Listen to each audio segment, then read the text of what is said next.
Ultrasonography report নিয়ে এসে সবাই জানতে চায় যে ম্যাম ছেলে হবে নাকি মেয়ে হবে।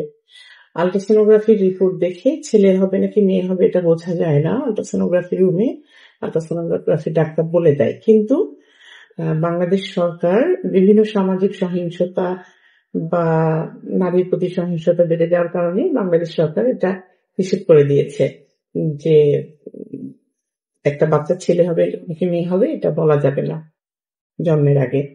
সেই জন্য এখন আলট্রাসোনোগ্রাফি রুমের ডাক্তার মানে সনোলজিস্ট এই লিঙ্গ নির্ধারণটা বা বলে না ছেলে না মেয়ে।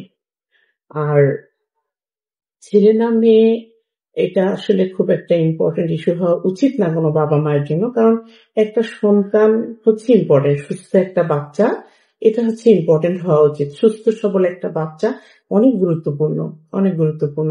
যখন মানুষের একটা অসুস্থ বাচ্চা হয় কারো, তখন সে বুঝতে পারে যে সুস্থ একটা বাচ্চা কতটা গুরুত্বপূর্ণ। আর আরেকটা সামাজিক একটা ইয়ে থাকে যে হয়তো মায়েরা দায়ী থাকে ছেলে হওয়ার জন্য বা মেয়ে হওয়ার জন্য, সেটাও ঠিক না। এটা সম্পূর্ণ আল্লাহ নির্ধারণ করে দেন।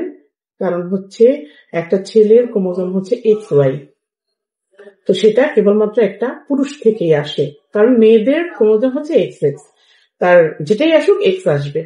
এখন একটা ছেলের থেকে X আসবে নাকি Y আসবে ক্রোমোজোম, সেটা শুধুমাত্র নির্ধারণ করে দেন আল্লাহ। সেটার জন্য কোনো মা কখনো দায়ী থাকে না। সেই জন্য একটা বাচ্চা ছেলে হবে নাকি মেয়ে হবে সেটার জন্য আসলে কেউই দায়ী না। তো সুস্থ একটা বাচ্চাই সবার কাম্য হওয়া উচিত।